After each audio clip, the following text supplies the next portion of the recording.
यदि चमत्कारी हैं तो संस्कृत का एक श्लोक बोल के दिखाएं। बागेश्वर वाले को धीरेन्द्र कृष्ण शास्त्री बाबा को चमत्कारी मानते हैं या नहीं मानते हैं? तू क्यों बोलता ठठरी के बरे न कटा? क्या किसी पे जादू टोना मंत्र कर देना ही चमत्कार माना जाता है क्या? नहीं, किसी का जीवन बदल देना ये सबसे बड़ा चमत्कार है। इससे बड़ा चमत्कार कोई नहीं होता। जय श्री कृष्ण। परमपिता परमात्मा की कृपा से आप सभी लोग अच्छे होंगे। एक शुभांकर मिश्रा जी ने रामभद्राचार्य जी का इंटरव्यू लिया, जिसमें प्रेमानंद बाबा की बात कही कि प्रेमानंद बाबा को लोग चमत्कारी कहते हैं, तो वो कहते हैं कि मैं चमत्कारी वगैरह नहीं मानता। यदि चमत्कारी हैं तो संस्कृत का एक श्लोक बोल के दिखाएं। इनके लिए संस्कृत का श्लोक बोलना चमत्कार है। ज्ञान, ध्यान, वैराग्य, सत्संग, प्रेम से कोई वास्ता नहीं है। चलो कोई बात नहीं, इनके लिए प्रेमानंद बाबा चमत्कारी नहीं है, एक शब्दों में उन्होंने निर्वाक होकर के कह दिया।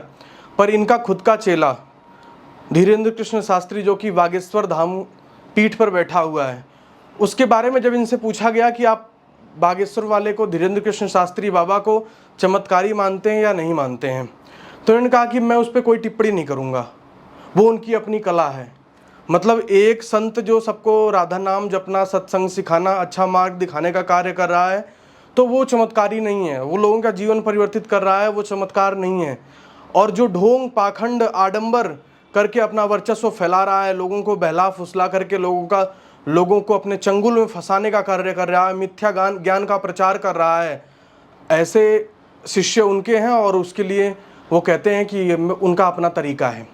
और दूसरा, क्या आपने कभी अपने शिष्य को कहने का प्रयास नहीं किया कि भाई तू भी संस्कृत बोला कर, तू क्यों बोलता ठठरी के बरे न कटा? ऐसे शब्दों का प्रयोग करता है आपका शिष्य, आप उसको कहो ना कि सभ्य और सुसंस्कृत भाषा का प्रयोग किया कर, यदि मेरा शिष्य है तो।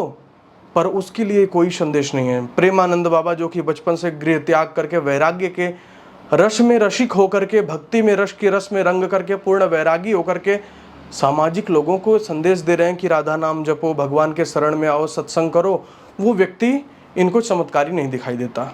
क्या किसी पे जादू टोना मंत्र कर देना ही चमत्कार माना जाता है क्या? नहीं, किसी का जीवन बदल देना ये सबसे बड़ा चमत्कार है। इससे बड़ा चमत्कार कोई नहीं होता। धीरेन्द्र कृष्ण शास्त्री के यहाँ पे एक लेडीज़, एक महिला आई हुई थी और वो फूट फूट के रो के कह रही थी कि मैं भगवान में बहुत विश्वास करती हूँ, मेरा पति मेरे साथ आया हुआ है, पर गुरुजी मेरी अभी 1 लाख रुपए की चैन गिर गई, मंगलसूत्र गिर गया है, और मेरे पति कह रहे हैं कि यदि बाबा जी ने नहीं बताया या मुझे नहीं मिला वो मंगलसूत्र, तो तुम्हारा आना जाना सब कुछ बंद कर दिया जाएगा। और बाबा के सत्संग के पंडाल से ही वो मंगलसूत्र चोरी हुआ था।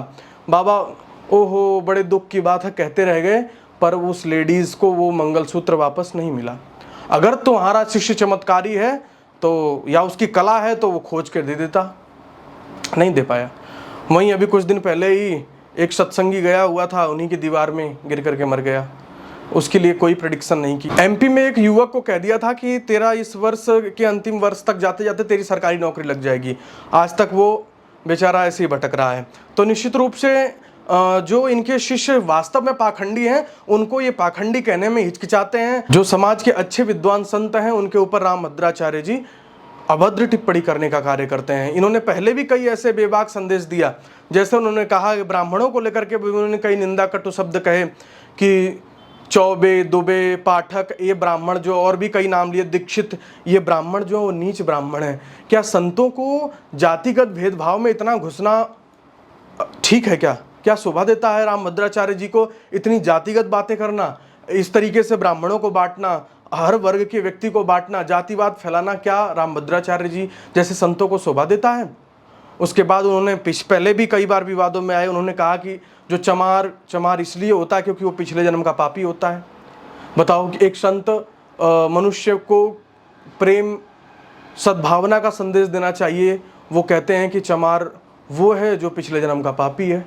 फिर एक व्यक्ति मुझे मिला, उसने कह दिया कि महाराज ये बताओ, जो पिछले जन्म में कुछ पाप करता है तो उसको इस जन्म में फल मिलता है, तो इनकी भी दोनों आंखें नहीं हैं, तो इन्होंने भी निश्चित कुछ न कुछ कांड किया होगा। जब आप ऐसे शब्दों का प्रयोग करोगे तो समाज के लोग आपके लिए ऐसे शब्दों का प्रयोग करेंगे।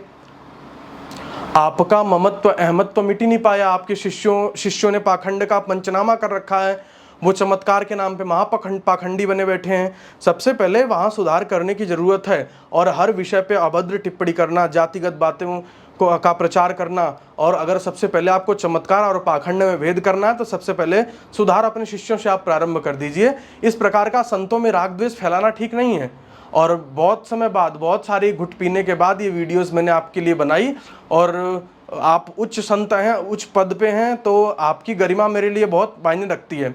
तो निश्चित रूप से, और मेरे लिए नहीं, पूरे भारतवर्ष के लिए आपकी गरिमा बहुत मायने रखती है। तो आप अपनी गरिमा का विशेष ध्यान रखें, जिससे भविष्य में कोई भी व्यक्ति आप पे अभद्र टिप्पणी करने में या ऐसी बातें करने में बचे। आपको सुधार करने की आवश्यकता है। जो अहंकार, अहमत्व है, उस पर काम करने की ज़रूरत है।